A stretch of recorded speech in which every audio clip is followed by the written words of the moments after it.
"Step off the plane now," she said, voice sharp enough to cut glass. The nerve. Like they hadn't paid good money for those first-class seats. Like James wasn't wearing a suit that cost more than her yearly salary. Celeste's grip tightened on Liam's hand. This wasn't about protocol. It was about something uglier. Something they knew all too well. What the flight attendant didn't know, what none of them knew, was that James wasn't just a passenger. He wasn't just wealthy. He was the silent partner. The owner. Thing is, James wasn't about to throw his weight around. Not yet. He'd bide his time. Her kind actions would soon give him a chance to fight back. Story comment below where you're watching from today. And if you enjoy stories like this, make sure to like, share, and subscribe for more. The boarding gate buzzed with activity as passengers moved quickly. Eager to settle into their seats, among them was a family of 3: James Anderson, his wife Celeste, and their 5-year-old son Liam James, dressed in a tailored navy suit, carried a sleek leather briefcase. His demeanor exuded quiet confidence. Celeste, poised and radiant in a flowing ivory dress, held Liam's tiny hand as he skipped beside her. Giggling, the family looked forward to their trip, a much-needed break from their hectic lives as they stepped into the aircraft's first-class cabin. The polished interiors shimmered under the warm cabin lights. James glanced at the seat numbers with a faint smile. "Here we are," he said to Celeste, guiding her and Liam to their seats. Passengers nearby offered brief, polite nods, and the Andersons began settling in. Celeste helped Liam climb into his seat, handing him a small toy airplane that lit up his face with excitement. While James stowed their carry-ons in the overhead compartment, a flight attendant named Veronica Summers observed the family from across the cabin. Veronica's sharp gaze swept over them, her lips pressing into a thin line. She adjusted her crisp uniform as if preparing for action and strode briskly toward their seats. Her forced smile barely concealed the judgment behind her eyes. "Excuse me?" Veronica said, her voice carrying an edge of authority as she addressed James. "May I see your boarding passes?" James turned to her calmly and retrieved the passes from his jacket pocket. "Of course," he replied with a polite nod, handing them over. Celeste looked up, sensing a hint of tension in Veronica's tone. Liam, oblivious to the exchange, played happily with his toy. Veronica examined the tickets with a scrutiny that felt unnecessary. Her eyebrows knitted together as she double-checked the details. First class, she questioned, her voice faltering slightly, as if the words were hard to believe. James nodded once more, maintaining his calm. "Yes, these are our seats," he replied evenly. His tone was measured, but Celeste caught the flicker of annoyance in his eyes. Veronica hesitated, her discomfort palpable. "I'm sorry, but I need to verify something with the front desk." "Please remain seated," she said curtly before turning and walking away. Her footsteps were quicker now, her movements tense as Veronica disappeared behind the curtain. James sat back in his seat, his face unreadable. "What was that about?" Celeste asked softly. Her voice laced with concern, James placed a reassuring hand on her arm. "Probably a routine check. Don't worry about it," he said, though there was a slight tightening around his mouth that suggested otherwise. In the galley, Veronica was on the phone with a ground staff member, her voice low but urgent. "I have a situation here," she said, glancing back toward the cabin. "There's a family in first class, and I'm not sure their tickets are valid. Could you confirm their booking?" The ground staff member sounded confused. "The Andersons, their tickets were purchased weeks ago. Fully confirmed. Is there an issue?" Veronica paused, struggling to hide her irritation. No issue," she muttered, ending the call abruptly. But instead of returning to the Andersons with an apology, her expression hardened. She adjusted her posture, taking a deep breath, before heading back to the first-class cabin.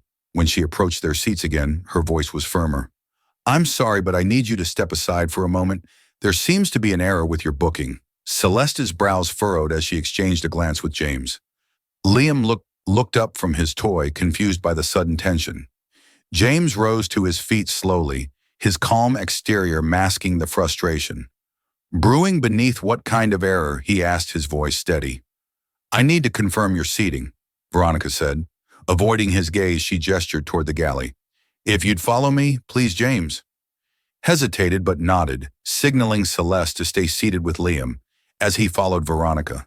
Whispered began to ripple through the cabin. Passengers exchanged curious glances. Sensing something unusual was unfolding, Celeste watched them go, her unease growing. Liam tugged at her sleeve, sensing the change in atmosphere. "Mommy, what's happening?" he asked softly. She smiled at him, though her grip on his hand tightened slightly. "Nothing, sweetheart," she said gently. "Daddy's just sorting something out," but in her heart she knew this was far from routine. Something wasn't right, and her instincts told her the situation was about to escalate in the galley. James stood calmly, his presence unshaken, as Veronica fumbled with her words. "Sir?" She began, her voice tinged with an unusual mix of hesitation and authority. "We're trying to clarify a seating issue. It appears that your reservation might have been flagged." James raised an eyebrow, his tone sharp yet controlled. "Flagged? I booked these tickets weeks ago, fully paid, and confirmed. What exactly is the issue?" Veronica crossed her arms, a defensive stance creeping into her posture. "It's not about payment, it's just that first class is a premium cabin, and we have to ensure all seating is accurate." James stared at her for a moment, processing the implication. His lips curved slightly, not in amusement, but in disbelief. "Premium cabin," he repeated. "Are you suggesting that I don't belong here?" Veronica stiffened, suddenly aware of how her words might have sounded. "Of course not," she replied quickly, her tone sharp as if to mask her discomfort. "I just need to follow protocol." James took a deep breath, his calm exterior betraying a flicker of irritation. "Very well," he said, his voice steady. "Let's resolve this quickly. My family's waiting." Meanwhile, back in the cabin, passengers whispered among themselves. Celeste felt the weight of their stares, but kept her focus on Liam, who was now fidgeting with his toy. A middle-aged man seated across the aisle leaned toward her, his expression sympathetic. "Is everything okay?" he asked in a low voice. Celeste offered him a tight smile. "It's just a mix-up," she said, though her tone lacked conviction. The man nodded, but cast a glance toward the galley where James and Veronica had disappeared, sensing that there was more to the situation than met the eye. As James stood waiting, Veronica stepped away to speak with another flight attendant, a younger woman named Grace. Grace's brow furrowed as she listened, glancing toward James. "Briefly, did you check the reservation system?" Grace asked, her tone cautious. Veronica frowned. "Yes, but it's not just about the ticket." "Look at him," she whispered, gesturing in James's direction. "Does he seem like the usual first-class passenger?" Grace's eyes widened slightly in surprise. "You can't make those kinds of judgments," she replied firmly, her voice dropping to a whisper. "If his ticket is valid, that's the end of it." Veronica huffed, brushing past Grace to return to James. "Sir," she said, her tone clipped. "I'm afraid I'll have to ask you and your family to move to the main cabin until this is sorted out." James tilted his head slightly, his expression unreadable. On what grounds, he asked, his voice carrying a weight that made Veronica hesitate. "Like I said, it's protocol," she replied stiffly. Avoiding his gaze, James's patience wore thin. His voice lowered, carrying a firmness that made Veronica flinch. "If you're suggesting we leave first class, I expect a clear and valid reason, because at this moment, it seems like you're acting on something other than protocol." Veronica opened her mouth to respond, but was interrupted by a sudden chime over the intercom. The captain's voice filled the cabin, calm yet commanding. "Ladies and gentlemen, please remain seated as we finalize some adjustments. We'll ensure your comfort for the remainder of the flight." The announcement barely registered with Veronica, who felt her composure slipping. James gave her a long, pointed look before pulling out his phone. "Excuse me," he said curtly. Turning away as he made a call, his tone was measured, but there was no mistaking the authority behind his words. "Is this still the right time?" he asked into the phone. After a brief pause, he added, "Good, proceed." As planned, he ended the call swiftly and returned his attention to Veronica, his calmness now unsettling.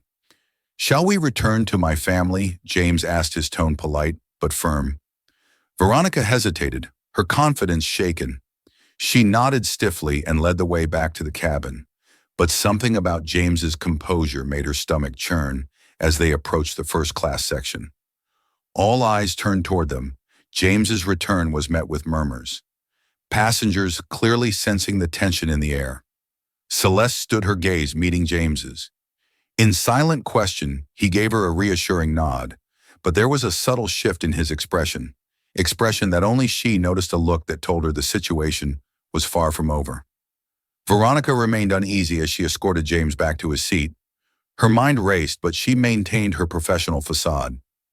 Celeste greeted James with a quiet, questioning look, but he gave her hand a reassuring squeeze. Liam, sensing his father's return, beamed and resumed playing with his toy airplane, oblivious to the tension simmering around him before James could fully settle in. Veronica returned, her face set in determination. "Sir," she began, her voice clipped, "we've decided that it would be best for you and your family to move to the main cabin until we can fully verify your reservation." Celeste's jaw tightened, but she kept her composure, glancing at James to gauge his reaction. James took a slow, deliberate breath and looked directly at Veronica, his voice calm but edged with steel. "Our tickets have been verified. We paid for these seats in full. If there's a valid reason for us to move, I'd like to hear it now." Veronica hesitated, her confidence faltering under James's unyielding gaze. Other passengers began to take notice. Their murmurs growing louder, an elderly woman a few rows away whispered to her companion, "They've been perfectly polite." "What's the issue?" A younger man seated nearby interjected loudly enough for others to hear. "They're paying customers like the rest of us. Why are they being singled out?" The rising voices seemed to rattle Veronica further. "Sir, I don't want to escalate this," she said, her tone sharpening. "Please cooperate, or I'll be forced to involve security." Celeste's eyes narrowed, her patience clearly. Wearing thin before she could speak, James raised a hand, gently signaling for her to stay calm. He stood slowly, adjusting his suit jacket with deliberate precision. "If you're calling security," he said evenly, "make sure they come prepared with an explanation." The challenge in his tone sent a ripple through the cabin. Veronica's face wrenched slightly, but she held her ground. "Please gather your belongings," she insisted, her voice now betraying a hint of desperation. James locked eyes with her for a long moment before turning to Celeste. "It's fine," he said softly, his calm demeanor as steady as ever. "Let's go." Passengers watched in silence as James, Celeste, and Liam stood to collect their things. Liam clung to his toy airplane, his earlier excitement now dimmed by confusion. Celeste kept her head high, her expression unreadable as she held Liam's hand. James led the way toward the main cabin, his steps measured and deliberate. Even as the weight of countless eyes bore down on them as they walked, James reached into his pocket and sent a quick message on his phone, his face betraying nothing. They were directed to cramped seats in the middle row of the main cabin. James helped Celeste settle Liam into his new seat before sitting beside them. The contrast between the space and luxury of first class and the tight confines of the main cabin was stark, but neither James nor Celeste showed any outward reaction.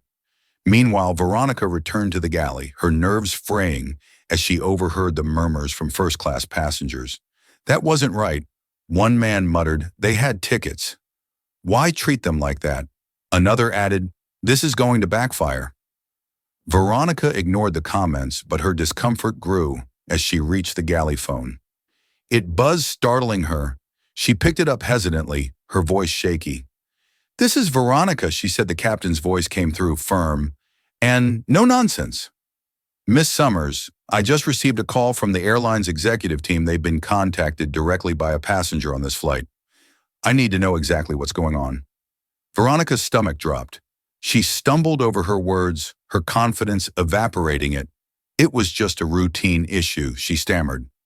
"I thought there might have been a mistake with their tickets." There was a long pause on the other end, and when the captain spoke again, his tone carried a warning. "You need to handle this carefully. We cannot afford a situation like this. I suggest you tread lightly until further notice." Veronica hung up the phone, her palms sweaty.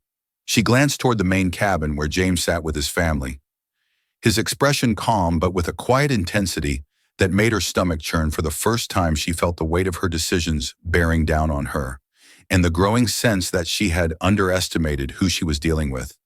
James sat in the main cabin, his posture straight and composed, as if the downgrade to a cramped seat hadn't fazed him. Celeste sat beside him, her hand resting lightly on Liam's shoulder, as he played with his toy airplane. Though outwardly calm, her sharp glances toward the first-class cabin betrayed her simmering frustration. James, however, seemed unbothered. He pulled out his phone, typed a brief message, and then leaned back, observing the situation with a quiet air of control. Back in the first-class cabin, the passengers murmured had grown louder. A tall man in a tailored suit leaned toward Veronica. As she walked past, that family had valid tickets. He said, his tone critical. What exactly was the problem? Veronica tried to keep her voice firm, though her nerves were clearly, "Frid, it's just a procedural matter. Everything's under control." The man frowned but didn't press further, though his disapproval was evident. Veronica hurried back to the galley, where her colleague Grace was organizing refreshments. Grace shot her a disapproving glance. As she handed over a tray of drinks, "You need to fix this." Grace said in a low voice, "That man isn't just any passenger. He's been calm, but I can tell he's not letting this slide." Veronica bristled. "I was just following protocol. It's not my fault if people can't handle being questioned." Grace set the tray down with more force than necessary. Her patience, clearly wearing thin protocol, doesn't mean you single people out based on assumptions, and now you've turned the entire cabin against you. Veronica opened her mouth to retort, but stopped when the galley phone buzzed again. Her stomach twisted as she picked it up this time. The voice on the other end wasn't the captain's. It was the airline's executive office. Miss Summers, a calm but firm voice, said, "We've received a direct complaint from a passenger on your flight. It's regarding the handling of a seating issue in first class." Veronica's breath caught. "I was just following the voice." Cut her off sharply. "Save your explanations. You've removed a family with fully confirmed first-class tickets. The passenger in question is James Anderson. I suggest you look up his name in the system." Immediately, Veronica's hand trembled as she ended the call. She turned to the nearby service computer, her fingers fumbling over the keyboard when James Anderson's profile appeared on the screen. Her heart sank beside his. Name was a special designation executive level. Primary shareholder. Veronica's mouth went dry. This wasn't just any passenger. James Anderson wasn't simply wealthy. He was one of the airline's owners back in the main cabin. James watched as Veronica emerged from the galley, her face pale and her steps less confident. She approached their row hesitantly, her usual air of authority conspicuously absent. "Mr. Anderson." She began, her voice low and uneven. "I'd like to apologize for the inconvenience. It seems there was an error on my part." James turned to her slowly, his expression calm but unreadable. "An error," he repeated, his tone neutral. "You removed my family from first class based on what exactly?" Veronica swallowed hard, her words faltering.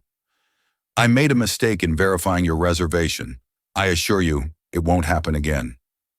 Celeste looked at Veronica sharply, her composure cracking. "You embarrassed my family in front of an entire cabin. You made assumptions about us without any cause. Do you really think an apology is enough?" Liam looked up at his mother, sensing her anger, and shifted uncomfortably in his seat. James placed a calming hand on her arm. "Celeste," he said softly, his voice steady, "let's not escalate this here." He turned back to Veronica, his gaze piercing. "I'll handle this matter directly with your superiors," he said, his tone controlled but firm. "For now, we'll remain where we are." Veronica nodded stiffly, unsure how to respond. She retreated back to the galley, her steps quick and unsteady.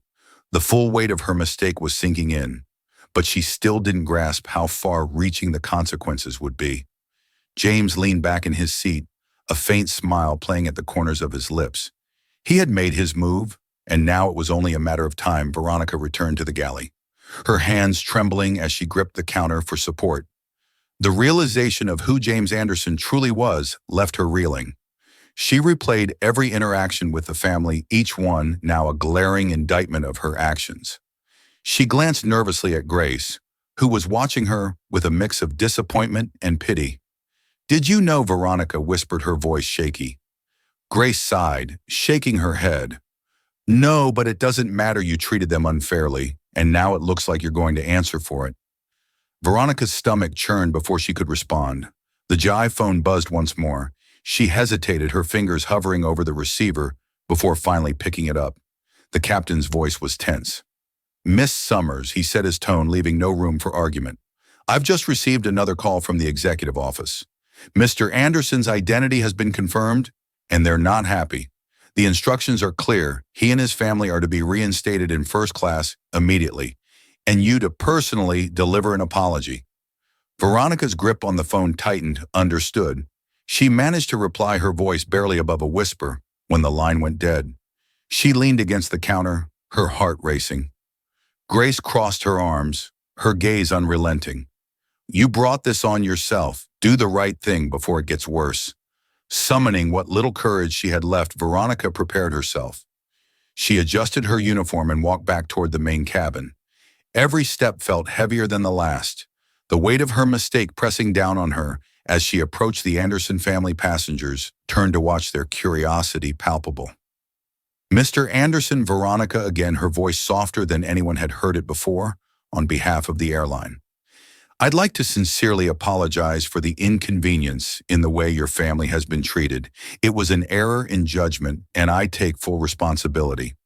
Celeste raised an eyebrow, her expression a mix of anger and disbelief. Now you realize it's an error, she asked, her voice cold. Veronica's face flushed, but she kept her tone professional. The executive of office has instructed that your family be returned to first class immediately. I will personally ensure that your seats are ready and that no further disruptions occur. James looked at her for a long moment, his expression unreadable. Then with a small nod, he stood and gestured for Celeste and Liam to follow. Celeste held Liam's hand tightly as they walked past Veronica, her back straight and her gaze forward. Liam, still unaware of the gravity of the situation, clutched his toy airplane as he skipped slightly beside his mother when they reached first class. Veronica busied herself preparing their seats, ensuring every detail was perfect. She placed sparkling water on the tray tables and adjusted the pillows with trembling hands. James, Celeste, and Liam settled in, their demeanor calm but distant. As Veronica stepped back, she offered a final apology. If there's anything else you need, please let me know. James nodded lightly, his tone polite but firm. We'll let you know. Veronica retreated to the galley, her face pale and her nerves frayed. She had followed the captain's orders, but the damage was already done. The murmurs in first class had subsided, but the disapproving looks from the passengers lingered. Grace, standing quietly in the galley, shook her head as Veronica returned. It's not over, Grace said quietly. You know that, right? Veronica didn't respond. She knew Grace was right. James's calm demeanor wasn't one of forgiveness. It was the calm of someone who had already set the wheels of accountability in motion. And for the first time, Veronica understood that the repercussions of her actions were only just beginning, as the flight settled back into a semblance of normalcy. Veronica tried to focus on her remaining duties, but her mind was clouded with anxiety. Every glance from the passengers felt like a silent judgment. Every interaction, a reminder of her earlier mistake. She glanced toward the first-class cabin where James and his family sat. They seemed composed, yet their presence weighed on her heavily. James, however, was far from passive, sitting upright in his seat. He tapped methodically on his phone, his movements deliberate beside him. Celeste leaned back, her expression unreadable, while Liam happily sipped juice from a small carton. The serene picture they painted only added to the growing unease in the cabin. Veronica wasn't the only one feeling the tension. Grace, quietly observing, had overheard murmurs among the first-class passengers. Do you think they'll file a formal complaint? One man whispered. To his companion, another passenger responded, If it were me, I'd take it straight to the top in the galley. The phone buzzed once again. Veronica froze the sound, now synonymous with dread. She picked it up hesitantly, her voice shaking. This is Veronica. The captain's voice was sharper this time. Miss Summers, I've just received another update from the executive office. Mr. Anderson's legal team is monitoring the situation closely. They've requested a full account of events, and they'll be waiting upon landing. I suggest you prepare yourself. Veronica's grip tightened on the receiver. Yes, Captain, she replied weakly before hanging up. The message was clear. James Anderson wasn't letting the NENT fade into the background. Back in first class, James finished typing another message and leaned back, finally setting his phone down. Celeste glanced at him curiously. You've been quiet, she said softly, her tone filled with understanding. James looked at her, his expression calm, but resolute. "This isn't just about us," he replied. "This is about accountability. People like her need to understand that actions have consequences." So Lee nodded, her gaze softening. She knew her husband's approach measured, deliberate, and effective. It was what had propelled him to where he was today, a man of influence who never tolerated injustice, no matter how small. Meanwhile, Veronica paced in the galley, her nerves unraveling. Grace approached her cautiously. "What's the plan now?" Grace asked. Veronica shook her head, her voice barely audible. "I don't know. I never thought something like this would spiral so far." Grace's expression hardened. "You should have thought about that before treating them the way you did now." "It's out of your hands," Veronica glared at her, but said nothing, the truth of Grace's words cutting deeper than she wanted to admit. The remainder of the flight dragged on the hum of the engines, doing little to mask the tension. Passengers in first class occasionally glanced toward James and his family, their expressions a mix of curiosity and respect. Others simply pretended not to notice, though their whispered conversations betrayed their interest as the plane began its descent. The captain's voice came over the intercom. "Ladies and gentlemen, we'll be landing shortly. Please ensure your seatbelts are fastened and your tray tables are in their upright positions. Cabin crew, prepare for landing." James adjusted his seat and leaned toward Celeste. "This will be over soon," he said quietly. She gave him a small, supportive smile, her hand resting briefly on his. In the galley, Veronica stared at the clock, her chest tightening with every passing minute. She knew the landing would bring no relief, only more questions, more judgment, and likely more consequences. Grace's warning echoed in her mind. It's not over, and Veronica knew deep down that the worst was yet to come. The plane touched down smoothly, the familiar jolt signaling the end of the flight.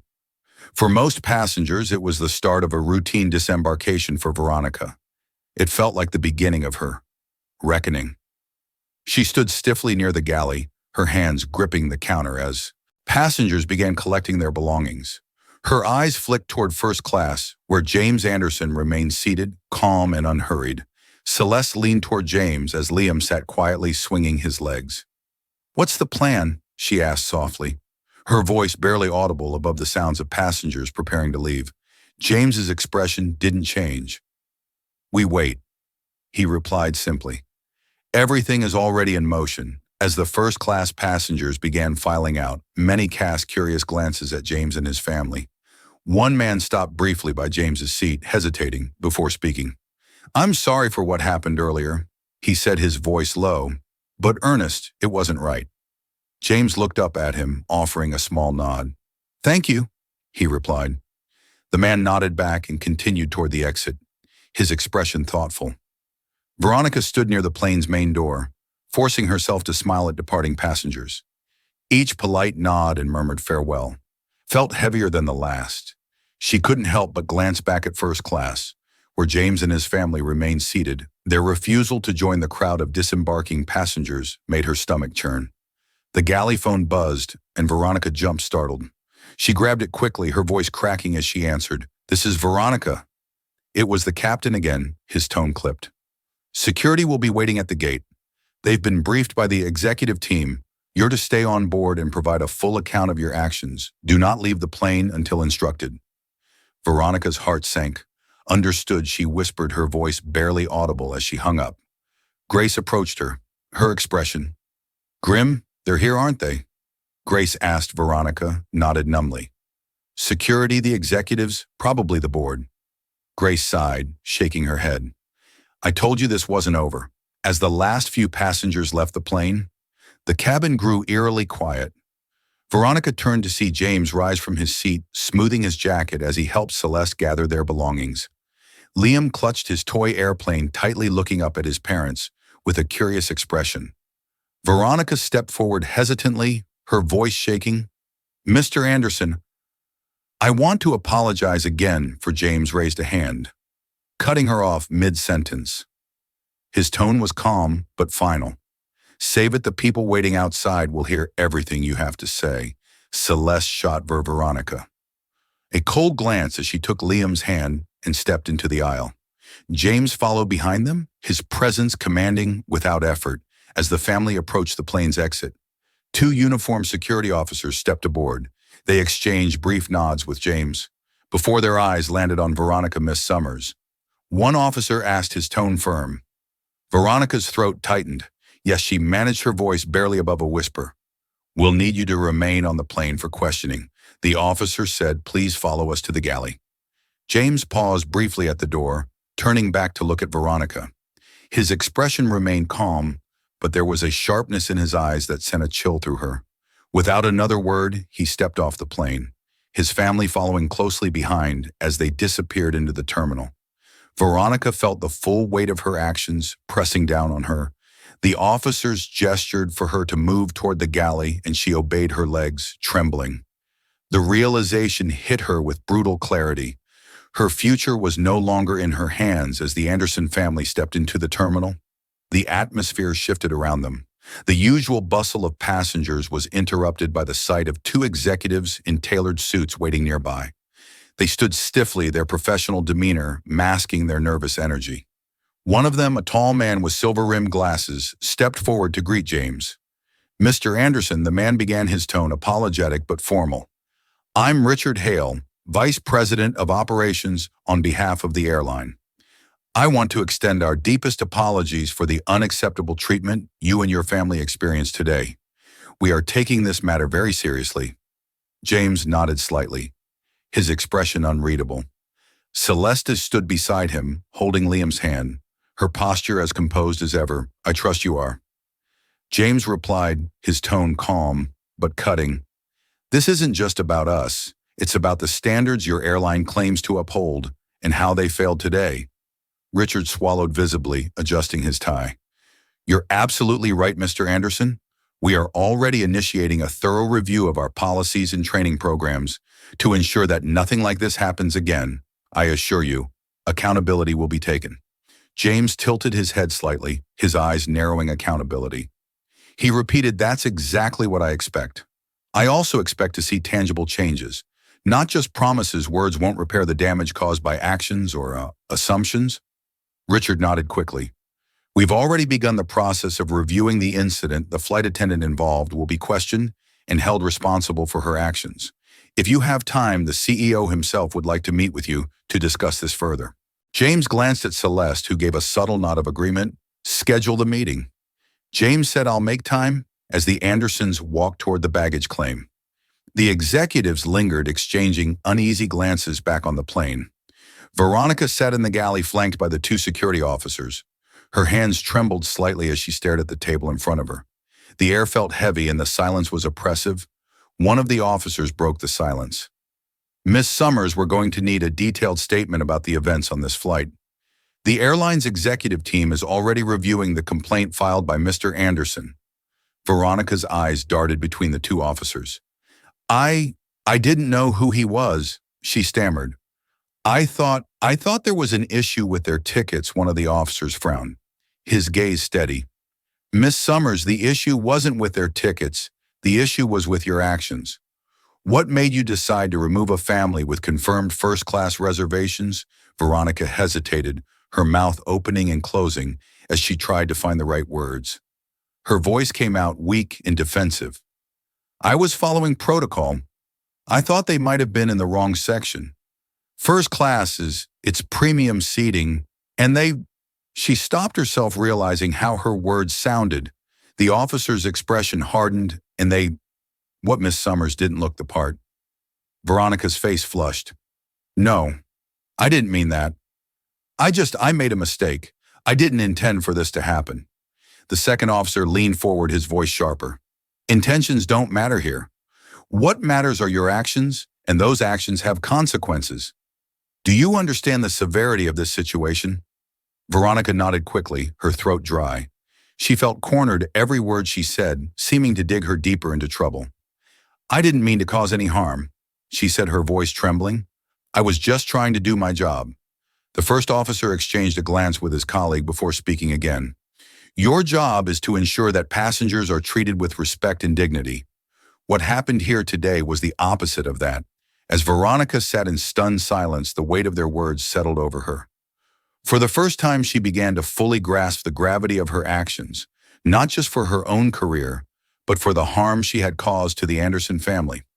Her stomach churned as she thought of James's calm, piercing gaze and Celeste's quiet but powerful presence. She had underestimated them, and now she was facing the fallout. Meanwhile, in the terminal, the Andersons arrived at the baggage claim. Liam, holding tightly to his toy airplane, watched the conveyor belt with excitement. James and Celeste stood quietly, their calm exterior masking the whirlwind of emotions beneath the surface. "Do you think they'll actually do anything?" Celeste asked, her voice low. James glanced at her, his eyes thoughtful. "They'll have no choice," he replied. "The airline reputation is at stake now. If they don't act, this will become a much bigger problem for them." As the conveyor belt began moving, James's phone buzzed in his pocket. He pulled it out, reading the notification. It was a message from his legal team confirming that the incident had already been escalated to the airline's board of directors. James's lips curled into a faint smile as he put the phone away. "They'll act," he said simply, his tone carrying a quiet confidence. "And if they don't, I'll make sure they regret it." The family collected their luggage and moved toward the exit, their steps steady and purposeful behind them. Whispers from passengers who had witnessed the early incident filled the air. Some expressed sympathy, others outrage. But one thing was clear: the events of this flight wouldn't be forgotten anytime soon. For James, the day wasn't over yet. There were meetings to attend, decisions to make, and changes to enforce. As he stepped into the waiting car outside the terminal, he glanced back at the airport one last time. The storm he had set in motion was only beginning. The drive away from the airport was quiet, but the weight of the day hung heavily in the air. James stared out the car window, his fingers drumming lightly on the leather seat. Celeste sat beside him, her hand resting on Liam's lap as the boy dozed off his toy airplane, still clutched in his small hands. The hum of the car engine was the only sound, but James's mind was far from at rest. "We can't let this go," James. Celeste finally said, breaking the silence. Her voice was calm but carried an edge of determination. "This wasn't just an insult to us. It's a reflection of something bigger. If this can happen to us, imagine how often it happens to people without the means to fight back." James nodded slowly, his gaze fixed on the passing cityscape. "I know," he said quietly. "That's why I've already set the wheels in motion. This isn't just about today. It's about setting a precedent." Celeste leaned back, her expression softening. She trusted James's methodical nature, his ability to turn personal affronts into broader change, but part of her still simmered with anger. At the humiliation they'd endured, it wasn't just her, she added, her tone sharpening. It was the entire system that made her think she could act that way. James turned to her, his eyes meeting hers.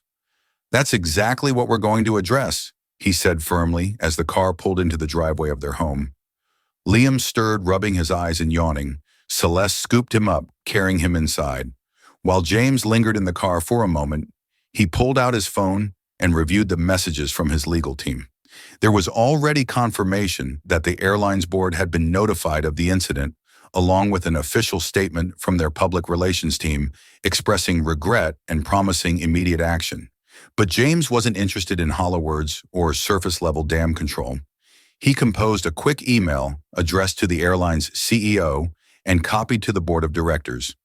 The tone was professional but unyielding. "The treatment my family and I experienced on Flight 237 today was unacceptable and reflective of deeper issues within your company. This is not about a single employee's behavior. It's about the culture that allowed such behavior to occur as a primary shareholder. I am requesting a full investigation into this incident and a detailed plan for corrective action.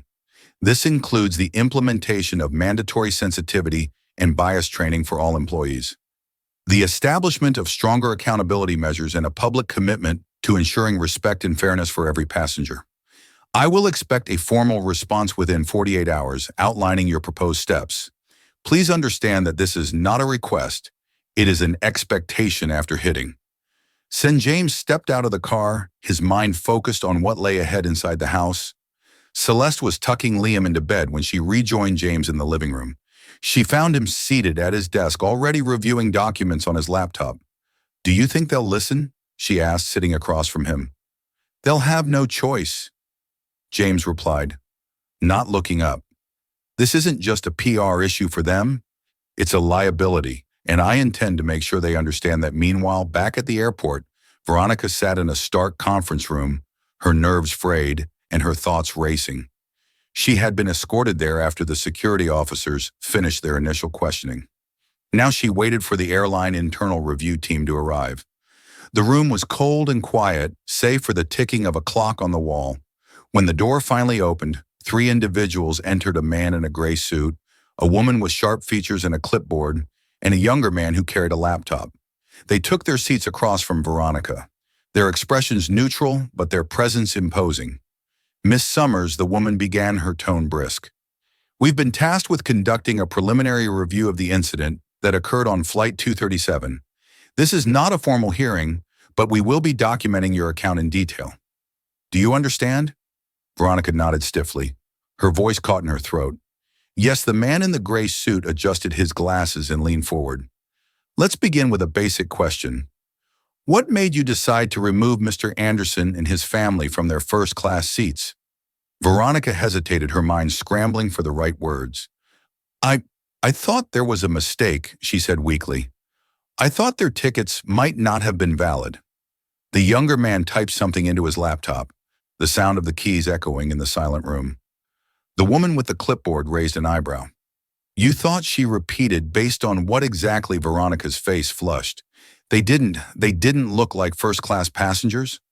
She admitted, her voice barely above a whisper. The room fell silent, the weight of her words hanging in the air. The woman with the clipboard exchanged a glance with her colleagues before speaking again. Miss Summers, do you understand how problematic that statement is?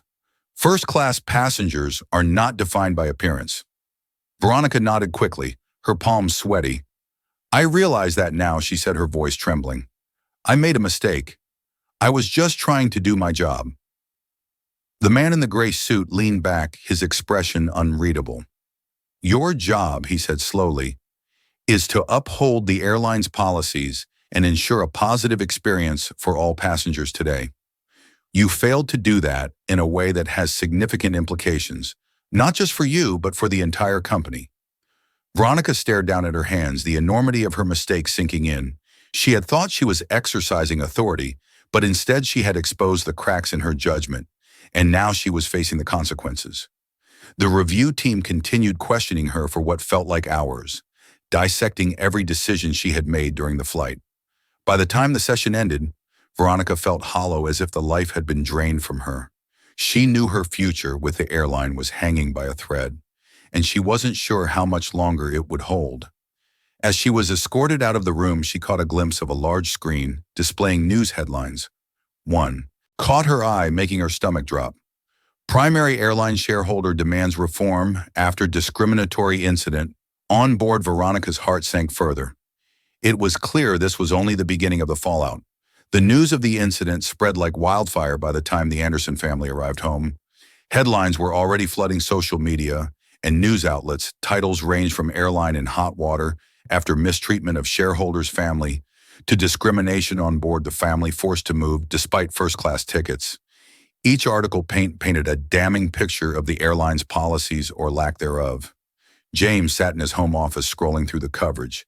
The response was overwhelming. Public sentiment leaned heavily in his favor, with users on social media expressing outrage and sharing their own stories of bias and unfair treatment. Many tagged the airline, directly demanding answers and accountability. James's phone buzzed nonstop with calls and messages, but he ignored most of them, focusing instead on preparing for his meeting with the airline's CEO the following day in the living room. Celeste watched a news segment that featured a panel discussion about the incident. This isn't just about a family being moved from their seats. One commentator argued, this is about the systemic biases that persist in customer-facing industries. The fact that this family had to endure such humiliation despite having valid tickets highlights a deeper issue. Celeste muted the television, her expression thoughtful. She turned to Liam, who was happily building a tower. With his blocks blissfully unaware of the storm swirling around them, she envied his innocence, but felt even more determined to protect it. The ordeal had shaken her, but it had also reminded her why they couldn't let this go. Meanwhile, at the airline's headquarters, the executive team was in crisis mode. The CEO, Robert Lang, stood at the head of a conference room table. His expression grim around him. Senior executives poured over reports, media coverage, and social media analytics. The situation was spiraling out of control, and every passing hour brought more bad press. "This is a disaster," one executive muttered, flipping through a stack of papers. "We've had PR issues before, but this is different. This involves one of our primary shareholders. If we don't handle this carefully, we could lose him, and worse, our reputation." Robert held up a hand, silencing the room. "What's the status on the internal review?" he asked. His tone clipped. A senior HR manager cleared her throat. "We've completed the preliminary questioning with the flight attendant involved. Her actions were clearly based on bias, though she claims it wasn't intentional. She's been suspended pending further investigation." Robert frowned, his jaw tightening. "Suspended? That's not enough. We're dealing with a shareholder who has direct access to our board. We need to show decisive action." Another executive chimed in cautiously. "We preparing an official apology and outlining new training initiatives. We've already reached out to Mr. Anderson's team to schedule a meeting." Robert nodded, but his expression remained tense. "Good, but it won't be enough to plate him. He's not just angry. He's a man who understands leverage. He's going to push for systemic change, and we have to be ready to deliver." The room fell silent, the weight of his words sinking in. They all understood the stakes. This wasn't just about resolving one incident. It was about addressing a culture that had allowed such an incident to occur in the first place. Back at her apartment, Veronica sat on her couch, staring blankly at the termination notice on her laptop screen. The message from HR had been brief and cold. "Your actions during Flight 237 were deemed a violation of our company's core values and customer service policies. Your employment with the airline has been terminated, effective immediately." Her hands trembled as she reread the email, the words blurring together in the span of a single day. Her career had unraveled. The job she had prided herself on for years was gone, and she had no one to blame but herself. Veronica's phone buzzed with notifications, texts from friends and family who had seen the news. Most messages were sympathetic, but a few were bluntly critical. She didn't respond to any of them. The shame was too heavy, and she wasn't ready to face the full extent of her failure. She turned on the television, hoping for a distraction, but instead she was confronted with a news anchor discussing the incident. The words stung. "The airline's handling of this situation has sparked outrage, particularly given the clear racial undertones of the flight attendant's actions. This is a stark reminder that unconscious bias can have real damaging consequences." Veronica switched off the TV, burying her face in her hands. She had thought her actions were harmless, that she was just following protocol. But now the truth was glaringly obvious. Her biases had blinded her, and her snap judgment had caused harm not only to the Andersons, but to the reputation of the company she once loved. For the first time, Veronica felt the full weight of what she had done, not just the loss of her job, but the damage she had caused to others. She picked up her laptop, hesitating for a moment before typing an email. The recipient was the Anderson family. "Dear Mr. and Mrs. Anderson," she began. "I am writing to apologize sincerely for my actions on Flight 237. I now realize how my biases influenced my decisions, and I deeply regret the hurt and humiliation I caused your family. My actions were inexcusable, and I take full responsibility for them." She paused, her fingers hovering over the keyboard. She didn't expect forgiveness, but she wanted to express her regret. After finishing the email, she hit send and sat back staring at the screen. It was a small step, but it was all she could do as night fell. James sat in his study reviewing a draft of the airline proposed plan for reform.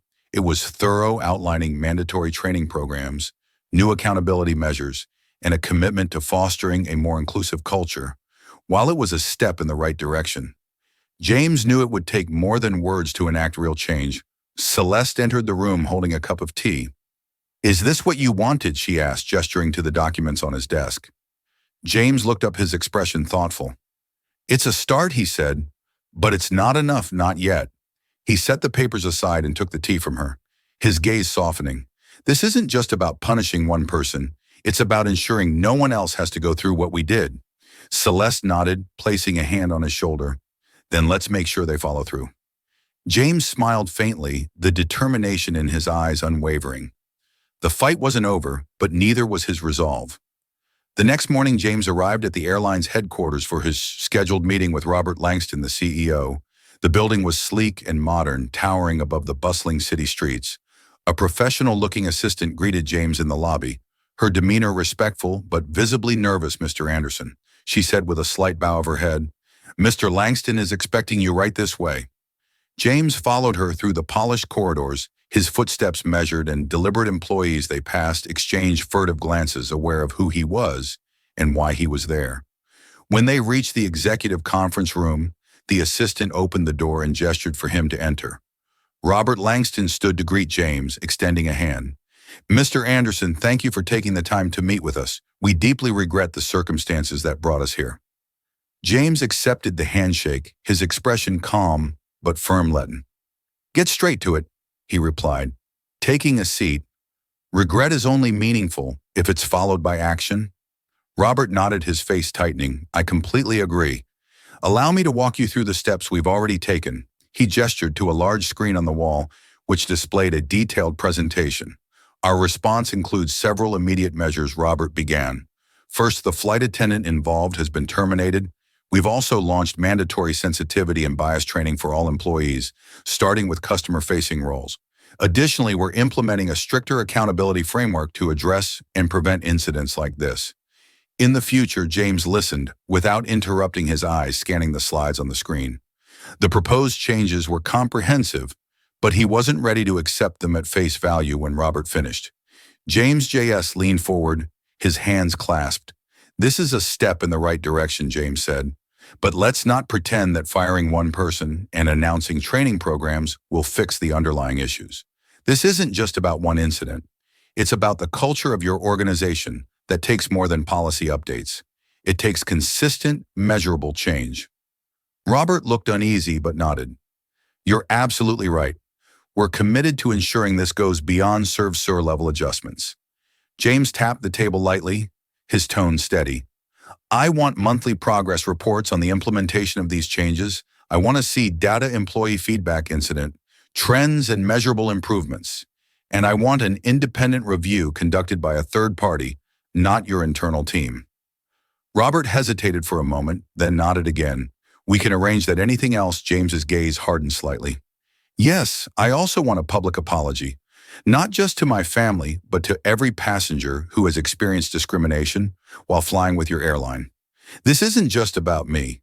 It's about setting an example." Robert's expression tightened, but he didn't argue. "Understood. We'll issue a formal statement today." James sat back, his demeanor calm but commanding. "Good, I'll be watching closely, Mr. Langston. Don't mistake my cooperation for complacency." The tension in the room was palpable as Robert nodded once more. "We won't disappoint you," he said quietly.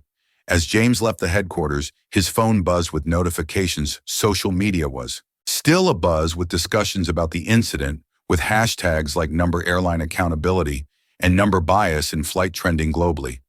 James scrolled through the posts, briefly noting the widespread support, but also the calls for deeper systemic change. This wasn't just about his family anymore. It had become a flashpoint for a larger conversation back at home. Celeste was seated at the kitchen table, her laptop open as she read an email from the airline's PR team. The message outlined their planned public statement, which included an apology and a commitment to addressing the issues raised by the incident. Celeste forwarded the email to James with a simple note. "What do you think?" James read it as he entered the house, setting his bag down. He replied with a single word. "Adequate." Celeste looked up as he entered the kitchen, a knowing smile on her face. "Adequate," she teased lightly. "That's high praise from you?" James chuckled, leaning against the counter. "It's a start," he said. "But there's still a long way to go." Celeste nodded, her expression thoughtful. "Do you think they'll follow through? Or is this just damage control?" James's eyes narrowed slightly. "If they don't follow through, I'll make sure they wish they had." At the airline, the ripple effects of the incident were already being felt. Employees gathered in break rooms and hallways, whispering about the changes that were coming. Some were relieved, welcoming the focus on bias and accountability. Others were skeptical, doubting that a company so large could change its culture so quickly. Veronica, meanwhile, was nowhere to be seen. Her termination had been the subject of quiet conversations among her former colleagues, many of whom expressed shock at how quickly the situation had escalated. But for those who had witnessed her actions firsthand, the consensus was clear.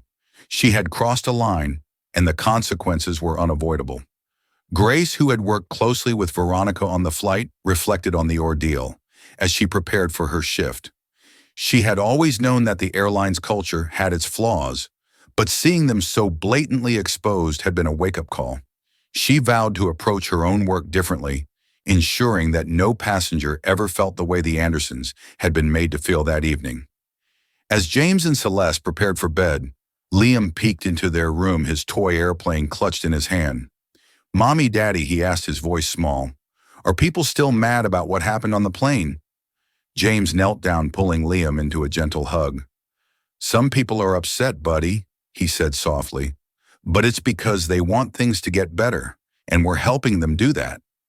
Liam nodded, his eyes wide. "Are you going to fix it?" James smiled, ruffling his son's hair. "That's the plan." As Liam returned to his room, Celeste looked at James, her expression a mix of pride and determination. "We are going to fix it," she said quietly. "Not just for us, but for everyone." James nodded, his resolve unwavering. "This isn't the end," he replied.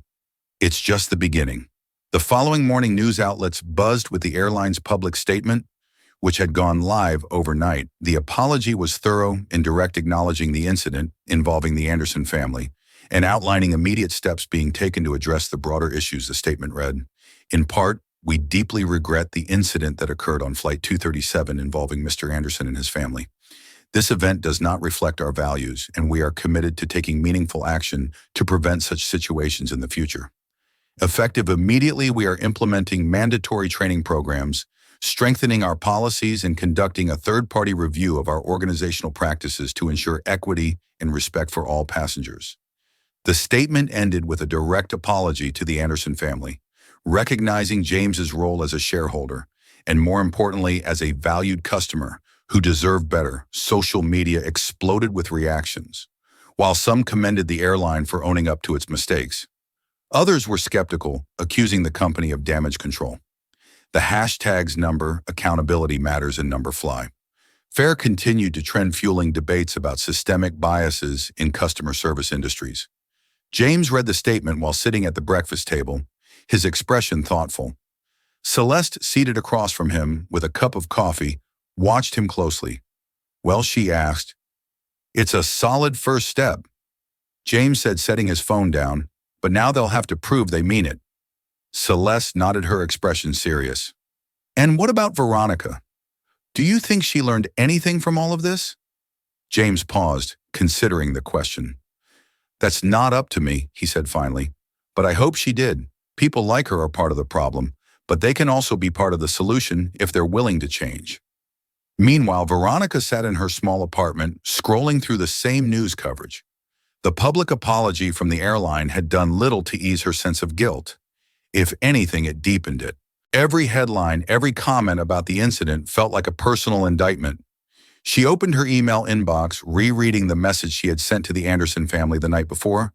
There had been no response yet, but she hadn't expected one. She wasn't sure she deserved forgiveness, but sending the apology had felt necessary. A small step toward taking responsibility. Her phone buzzed, pulling her out of her thoughts. It was a text from Grace. "Grace, I heard about your termination. I hope you're doing okay. This whole thing has been a mess, but maybe it's a chance to start fresh." Veronica stared at the message for a long moment before replying. "Veronica, thanks, Grace. I'm trying. I have a lot to think about." Grace's reply came quickly. "Grace, if you ever want to talk, let me know. We've all made mistakes. It's how we learn from them that matters." Veronica set the phone down, her mind racing. Grace's words stuck with her. It's how we learn from them that matters. She wasn't sure what her next step would be, but she knew she couldn't go back to who she had been before. Change had to start somewhere, and it had to start with her at the airline's headquarters. Robert Langston stood in front of the board of directors, presenting the company's plan for reform. James sat at the end of the table. His presence commanding, even in silence, the room was tense, as Robert outlined the changes being implemented, from the new training programs to the independent reviews. When Robert finished, he turned to James. "Mr. Anderson, we're confident that these measures will address the issues you've raised. We value your feedback and your commitment to holding us accountable." James leaned forward, his gaze sharp. "This is a good start," he said, "but it's just that a start. I'll be watching closely to ensure these changes are more than just promises on paper." The board members exchanged uneasy glances, but none dared to argue. James's influence was clear, and his resolve left little room for doubt as the meeting adjourned. One of the board members approached James. She was an older woman with a kind but serious expression. "Mr. Anderson," she said, "I want you to know that some of us are on the board are fully behind you. This is the kind of accountability our airline has needed for a long time." James nodded, offering a small smile. "I appreciate that," he said. "Now, let's make sure it happens later that day." As James returned home, he found Celeste in the backyard, watching Liam play with a toy plane.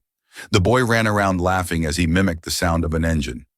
James stood beside her, slipping an arm around her waist. "Meeting went well," he said simply. Celeste smiled. "I'm glad. Did you give them the usual, no excuses talk?" James chuckled, something like that. They watched Liam for a moment in comfortable silence. Finally, Celeste spoke, her voice soft. "Do you think we'll ever stop having to fight these battles?" James sighed, his expression thoughtful. "Probably not," he admitted. "But every fight brings us closer to something better, and as long as we keep pushing, change is inevitable." Celeste leaned her head against his shoulder. "Well, if anyone can make it happen, it's you." James smiled, his gaze steady. "It's us," he corrected. "We're in this together." As Liam's laughter filled the air, the weight of the past few days began to lift. The journey wasn't over, but they were ready for whatever came next. The ripple effects of the incident on Flight 237 continued to spread, transforming conversations about bias and accountability, not just within the airline but across the aviation industry. News outlets reported on the airline's reforms, hailing it as a turning point for how companies address systemic issues. Other airlines announced similar reviews of their policies, spurred by the public pressure and the undeniable influence of James Anderson's actions. The Anderson family story became more than just a headline. It became a catalyst for change. Advocacy groups used the incident as a rallying cry, demanding better training and policies across customer service. Industry social media platforms buzzed with stories from passengers who had faced similar discrimination, their voices amplified by the spotlight on the airline's response at home. James and Celeste watched the developments with cautious optimism. It wasn't about the attention or the accolades. It was about seeing real change take root. Their fight had never been about revenge. It had always been about ensuring that no one else would have to endure what they had. One afternoon, James received an email from the airline's CEO. The subject line simply read, "Progress Report." Inside the message detailed the initial results of the reforms. Mandatory training programs had been launched, with over 80% of employees completing the first phase. A third-party review had begun, and initial findings highlighted areas for further improvement. There was also a personal note from Robert Langston at the end. "Thank you for holding us accountable. Your insistence on doing what's right has made our company better, and we're not done yet." James forwarded the email to Celeste, adding his own note: "Step 1, complete on to Step 2 elsewhere." Veronica sat in a small coffee shop, scrolling through job listings on her laptop. She had spent the week since her termination reflecting on what had happened. The regret was still raw, but she was determined not to let it define her. She had begun attending workshops on unconscious bias and diversity, hoping to better understand where she had gone wrong and how she could do better. As she sipped her coffee, her phone buzzed with an email notification. It was a reply from the Anderson family, one she hadn't expected. "Miss Summers." It began, "Thank you for your apology. While we cannot undo what happened, we appreciate your acknowledgement of the harm caused. Growth begins with accountability, and we hope you continue to pursue it." Veronica stared at the email, a lump forming in her throat. It wasn't forgiveness, but it was a step. She closed her laptop, her resolve strengthening. She couldn't change the past, but she could build a better future, one decision at a time. A month later, James found himself on another flight with his family. This time, the atmosphere was different. The staff greeted them warmly, but without hesitation, their professionalism unwavering as they settled into their seats in first class. Celeste looked at James with a small smile. "Do you think they know who you are?" she asked playfully. James chuckled, shaking his head.